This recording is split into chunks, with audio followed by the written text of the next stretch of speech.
মিশনার আমিনিয়া দর্শে আমিনী মাদ্রাসার পরে আমরা জানি ভবানীপুর সিদ্দিকিয়া আমিনিয়া করিমিয়া মাদ্রাসা, এর থেকে বড় মাদ্রাসা আশেপাশে আসে বলে আমি আর মনে করি না। ঠিক বললাম না ভুল বললাম? আপনারা বলুন তো, একটু হাত তুলে বলুন। আপনারা সবাই বিশ্বাস করছেন আমার কথা? নারে তাকবীর, নারে তাকবীর। ভবানীপুর সিদ্দিকিয়া আমিনিয়া করিমিয়া মাদ্রাসা, ভবানীপুর সিদ্দিকিয়া আমিনিয়া করিমিয়া মাদ্রাসা, জনাব আলহাজ হযরত মাওলানা ইয়াকুব আলী সাহেব, কমিটি বৃন্দ, ছাত্র বৃন্দ, ওস্তাদ বৃন্দ, নারে তাকবীর। আজ থেকে বেশি না 30-40 বছর আগে এখানকার মানুষ জানতে পারিনি যে ভবানীপুরের এই জায়গায় বসে বুখারী শরীফ দর্স দেওয়া হবে। সেই সমস্ত মানুষ আর নেই তো। এখন যারা আছে 30, 35, 25, 20 এরা মনে করতেছে এরকম তো হয়, চতুর্দিকে হচ্ছে কেন হচ্ছে, কিন্তু না ভাই, খুব কঠিন কাজ ছিল। সেই জন্য আপনারা মন খুলে আলহামদুলিল্লাহ বলছেন। একটু জোরে বলবেন আলহামদুলিল্লাহ, আর জোরে বলুন আলহামদুলিল্লাহ। তারপরে যার হাদিস পড়ানোর জন্য আমরা এই সুযোগ্য অনুষ্ঠান করেছি, সুযোগ্য পণ্ডিত ডেকে এনেছি, সুযোগ্য মুহাদ্দিস ডেকে আনছি, এলাকার বিভিন্ন নামি দামি খ্যাতনামা মানুষদের ডেকে নিয়ে আসছি। এরা আসছে কোথায়? ভবানীপুর সিদ্দিকিয়া আমিনিয়া করিমিয়া মাদ্রাসায়। কোথায় সেই মেটিয়া বুরুজ, কোথায় সেই রাজারহাট নিউ টাউন? তারা জীবনেও শুনেনি যে রাজাপুরের পাশে, চালতেপুরের ব্রিজের পাশে, ভূরকুণ্ডের পাশে একটা ভবানীপুর বলে জায়গা আছে। এটা কিসের দৌলতে জানলো ভাই? এই একজন মানুষের দ্বারায় আর এই প্রতিষ্ঠানের দ্বারায় আজকের এই ভবানীপুরের নাম বাংলায় মুখরিত হয়ে উচ্চারিত হচ্ছে যে ভবানীপুর আজকের বুখারী শরীফ উদ্বোধন হবে। সেই জন্য সেই নবী পাকের প্রতি জানাই অসংখ্য দরুদ সালাম। সকলে বলি সাল্লাল্লাহু আলাইহি ওয়াসাল্লাম। ভাই আমরা তেমন কিছু জানি না, তবে মনটা বড় ভরে গেছে, বুকটা বড় চওড়া হয়ে গেছে যে এই জায়গায় আজকের বুখারী শরীফ উদ্বোধন হবে। এই বুখারী শরীফ উদ্বোধন হওয়ার বিরাট বড় বাধা ছিল, সেটা ভবানীপুর মানুষের জানতে আর বাকি ছিল না। আমরা আজকের যদি বাধ্যবাধকতার তার ছাড়িয়ে এই জায়গায় না আসতে পারতাম, ভবানীপুরের মানুষেরা আজকে বুখারী শরীফ উদ্বোধনের স্বপ্নতে দূরে যাবে না, তার থেকেও আরো অন্য জায়গায় ভাঙচুর হয়ে যেত। আজকের আল্লাহ পাকের তরফ থেকে আমাদের বড় সফলতা যে আজকের আমরা সমস্ত বাধা বিপত্তিকে এড়িয়ে এসে, সমস্ত প্রতিকূলতাকে ছাড়িয়ে আজকের আমরা ভবানীপুরে মাদ্রাসায় বুখারী শরীফ উদ্বোধন করতে পারছি আল্লাহ পাকের ইচ্ছায়। এতে আপনারা খুশি না বেজা? জোরে বলুন, আপনারা খুশি তো? তাহলে এর জন্য লাগবে যে সমস্ত কিছু আপনাদের সবাইকে দিতে হবে। বুখারী শরীফ যারা পড়াবেন, এখানে পণ্ডিতরা এসে হাজির হয়ে তখন শুনবেন বুখারী শরীফ কি, কোথা থেকে আসলো, কিভাবে পড়াতে হবে, মাদ্রাসার ছাত্ররা জানবে, বসবে। আজকে আমরা যারা সাধারণ মানুষ, আমাদের বুকটা চওড়া হয়ে যাবে। আমরা এই মাদ্রাসায় ছাত্র দেব, আমরা এই মাদ্রাসায় অর্থ দেব, আমরা এই মাদ্রাসায় পরিশ্রম করব, আমরা এই মাদ্রাসায় শ্রম দিয়ে আগামী দিনে যেন আরো বড় আকারে এইরকম ভাবে অনুষ্ঠান হয়, আমরা সে বিষয়ে সচেষ্ট থাকবো। আল্লাহ পাক আমাদের সবাইকে তৌফিক দান করুন। সকলে বলি আল্লাহুম্মা আমিন। এই বলে আমি আমার সংক্ষিপ্ত বক্তব্য এখানে শেষ করছি। আমার আলহামদুলিল্লাহ।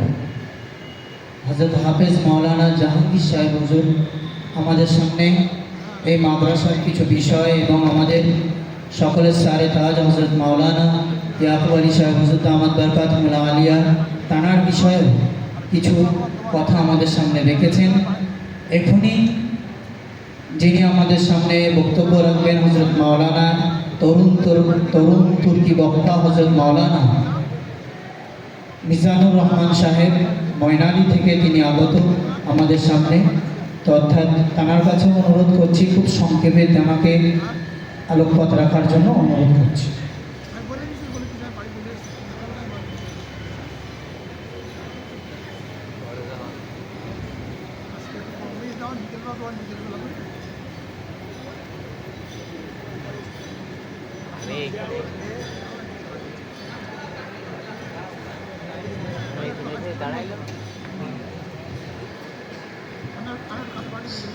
আসসালামু আলাইকুম। নাহমাদুহু ওয়া নুসাল্লি আলা রাসূলিহিল কারীম। আম্মা বা'দ। قال الله تعالى في كلامه المجيد القرآن الكريم أعوذ بالله من الشيطان الرجيم واعتصموا بحبل الله جميعا ولا تفرقوا صدق الله العظيم وصدق رسوله النبي الكريم ونحن على ذلك من الشاهدين الشاكرين। সম্মানিত আজকের মঞ্চের জনাব সভাপতি সাহেব, সম্মানিত একাধিক ওলামায়ে কেরাম, গোটা বাংলার বিভিন্ন প্রান্ত থেকে আগত ধর্ম পিপাসু, দিন পিপাসু, ইসলাম প্রেমিক ভাই ও বাবাজিরা, আল্লাহ পাকের শাহী দরবারে লক্ষ কোটি শুকরিয়া আদায় করি প্রিয় নবী সাল্লাল্লাহু আলাইহি ওয়াসাল্লামের পবিত্র রওজা মুবারকে অসংখ্য দরুদ ও সালাম জানিয়ে খুব সংক্ষিপ্ত ছোট্ট সময় একটি দুটি কথা আপনাদের কাছে উপস্থাপন করতে চলেছি। শুরুতেই বলতে হয় আজকের এটা একটি রহমতি মজলিস, অত্যন্ত বরকতপূর্ণ রহমতের মজলিস, যে মজলিসে বুখারী শরীফের শুভ সূচনা হতে চলেছে। তো একটা কথা শুরুতেই বলি, পৃথিবীর বিভিন্ন ইতিহাসগুলো ঘাঁটলে আমরা দেখতে পাই এমন এমন সময় চলে গিয়েছে পৃথিবীর যারা বড় বড় মুহাক্কিক ব্যক্তি ছিল, জগৎ বিখ্যাত যারা মুহাদ্দিস ছিল, দুনিয়াতে এমন কোন পাণ্ডিত্য অর্জন করা অনেক মানুষ ছিল যারা তাদের বিরুদ্ধে বিরুদ্ধাচরণ করতে গিয়ে কাফের বলতে, বেঈমান বলতে কখনো কুণ্ঠবোধ করেনি। চূড়ান্তভাবে যারা প্রতিবাদ করেছিল, বিরোধী করেছিল, এই জাতীয় মুহাক্কিক ব্যক্তিগুলোকে যারা বেঈমান বা কাফের বলে ফতোয়া দিয়েছিল, পরবর্তীতে আমরা দেখেছি ইতিহাস পড়ে সেই সমস্ত মানুষগুলো যখন ইন্তেকাল হয়েছে, বিদায় নিয়েছে, মারা গিয়েছে, মরণের পরে তাদের কবরস্থ হয়েছে, যাদেরকে কাফের বলে যারা ফতোয়া দিয়েছে, মরে যাওয়ার পরে তাদের কবরের মাটি নেওয়ার জন্য তারা পাগলের মতো ছুটেছে। ইতিহাস তার জ্বলন্ত সাক্ষী দেয় যে বুখারী শরীফের শুভ সূচনায় আমরা উপস্থিত হয়েছি। হযরত ইমাম বুখারী রাহমাতুল্লাহ আলাইহি হুজুরের জীবনে বিরোধী করা, প্রতিবাদ করা মানুষের অভাব ছিল না, কিন্তু ইমাম বুখারী যে কে তার চূড়ান্ত জ্বলন্ত প্রমাণ হয়েছেন হুজুর ইন্তেকালের পরে। তার কবরের মাটি নেওয়ার জন্য বড় বড় মুহাদ্দিসরা ছুটেছে। যখন হুজুরের কবরের ভিতর থেকে মিশক আম্বরের সুঘ্রাণ প্রকাশ পেতে শুরু হয়েছে। অর্থাৎ এই ছোট্ট গল্পটির দ্বারা আমি আপনার কাছে উপস্থাপন করতে চলেছি, যেহেতু ভবানীপুর সিদ্দিকিয়া আমিনিয়া তরিমিয়া মাদ্রাসা আমার জানা নাই, তারপরেও আনুমানিক বলছি 42 থেকে 45 বছর বয়স হতে পারে, আমি জানি না। তো সারা জীবন শুধু ভবানীপুর মাদ্রাসার জমি চাষ করে গিয়েছে, কিন্তু সেই চাষের জমির ফল ভোগ করতে পারেনি। যেই জমি চাষ করে ফল বীজ বপন করেছে, গাছে ফুল এসেছে, গাছটাকে উপড়ে দেওয়া হয়েছে। আল্লাহ শুকরিয়া, সেই ফল পেতে পাওয়ার আশা করতে দীর্ঘ 40টা বছর সময় লেগে গিয়েছে। এটাই শেষ কথাই বলতে হয়। আজকের আপনাদের অক্লান্ত মেহনত পরিশ্রম, যার ঋণ কখনো কেউ শোধ করতে পারে না, তৎসহ বলতে হয় গোটা বাংলার অলিতে গলিতে আনাচে কানাচে যার প্রচারের মাধ্যমে, যার অক্লান্ত মেহনত আর পরিশ্রমের বিনিময় ভবানীপুর মাদ্রাসার এই চেহারা আজকের আমরা দেখছি। জানাব মৌলানা ইয়াকুব আলী সাহেব, তার জীবনের কষ্ট, তার জীবনের মেহনত পরিশ্রম আমাদের ভোলার নয়, কখনো ভুলবো না। ইদানিং যদি বলতে হয়, আমরা এ কথাও আগে অনেকবার ব্যক্তিগতভাবে আলোচনা করেছি।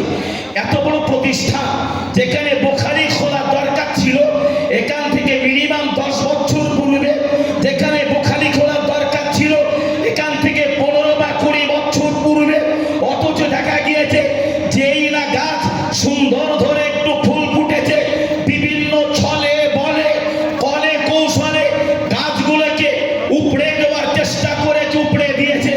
আল্লাহ শুকরিয়া, ঠিক সেই মানুষটা জীবনে এত ধৈর্য আর সবর তিনি ধরেছে, সেই সবরের ফল যদি বলতে হয়, ঠিক তারাই এমন একদল মানুষ ছিল যারা বলেছে তিনি মুনাফিক, যারা বলেছে তিনি মিথ্যাবাদী, যারাই বলেছে তিনি জাহান্নামের তলা গিয়েছে, যারা বলেছে বুড়ো শকুর, যারাই বলেছে আরো কত কিছু না জানি অশালীন ভাষা ব্যবহার করেছে, শুধুই তিনি শুনেছে। আর জীবনে ধৈর্য ধরতে ধরতে ধরতে ধরতে যাদেরকে জাহান্নামী দল বলা হয়েছে, মহান আল্লাহ, এটাই তো গায়বী মদদ, আল্লাহর দয়া। সেই জাহান্নামী দলে তাদের প্রচার করা, আল্লাহ বুখারীর শুভ সূচনা করার সুন্দর একটি জায়গা তৈরি করে দিয়েছে। এটাই তো আল্লাহর দয়া। অর্থাৎ ধৈর্য ধরুন, সবর করুন, বিরাট গলাবাজারি করে অনেক কিছু হয়, অনেক কিছু করা যায়, কিন্তু একটি কথা মাথায় রাখতে হয়, ধামা দিয়ে বিড়াল চেপে রেখে দেওয়া যায়, ম্যাও কখনো চাপা দেওয়া যায় না। সেদিন সময় আসছে, মাত্র তো 1.5 থেকে 2 বছর গেল, 2 বছর অপেক্ষা করে যারা বুড়ো শকুরা জাহান্নামী দল বলেছে, ওদের ঠিকানা আগামী দিনে কোথায়, সব ভবিষ্যৎবাণী আমরা সচক্ষে দেখছি, অনুভব করছি। খোদার সাথ, আল্লাহর গায়বী মদদ নামতে শুরু হয়েছে। চোরের মায়ের বড় গলা, বড় বড় বাজারে যারা করেছে গলা বাজারি, একটু তদারকি করে, একটু তদন্ত নেন, দেখবেন ঢাল সব শেষ, সব শেষ। অর্থাৎ এতটুকু দাবি, রহমতি মাহফিলে আমরা বসেছি, কোন রকম কুচক্রি কথাবার্তা, কোন রকম কিছুতে কান দেন না। গত বছর ভবানীপুর মাদ্রাসা ইতিপূর্বে যত টাকা আপনারা কালেকশন দিয়েছেন রমজান শরীফে, আল্লাহ শুকরিয়া, বিভিন্ন এলাকা থেকে আমরা খোঁজ নিয়ে দেখেছি যারা চূড়ান্ত প্রতিবাদ আর বিরোধী করেছে, দেখে দেখে দেখে দেখে তারাই টাকা দিয়েছে। যাদের কথায় আমরা বন্ধ করেছি, যাদের কথায় প্রতিবাদ করেছি, যাদের কথায় বিরোধী করেছি, আজকে দেখছি সেই মানুষটা সত্য একজন প্রকৃত মানুষ, যারা প্রতিবাদ বিরোধী করেছে, তাদের ভিতরে যে নোংরা চরিত্র ছিল ইতিপূর্বে আমরা বুঝতে পারিনি। অর্থাৎ সেদিন আমাদের কাছে আগিয়ে আসছে। এতটুকুই দাবি, আল্লাহর কাছে খাস দোয়া আমরা সকলের জন্য চাই, সবাই সবার জন্য চাই। আজকের রহমতি বরকতি মাহফিলে বসেছি, বুখারী শরীফের শুভ সূচনা উদ্বোধন বা শুরু হতে চলেছে। রহমতি মজলিসে বসুন, এখান থেকে নিয়া আর প্রতিজ্ঞাবদ্ধ হয়ে যান। আপনার সাথে আমার ব্যক্তিগত ঝগড়া ঝামেলা অশান্তি অনেক কিছু থাকতে পারে, প্রতিষ্ঠান কখনো আমাদের শত্রু হতে পারে না। এটা দিনই কারখানা, দিনই প্রতিষ্ঠান।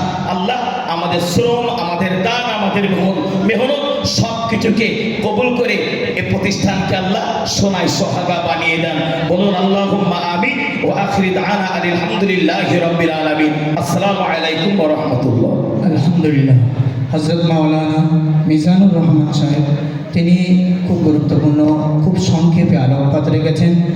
আমাদের যে সমস্ত বিশেষ বিশেষ অতিথি ছিলেন তৎসহ বিভিন্ন এই মাদ্রাসার যারা অত্যন্ত ভালোবাসেন এবং নিজেদের অর্থগুলো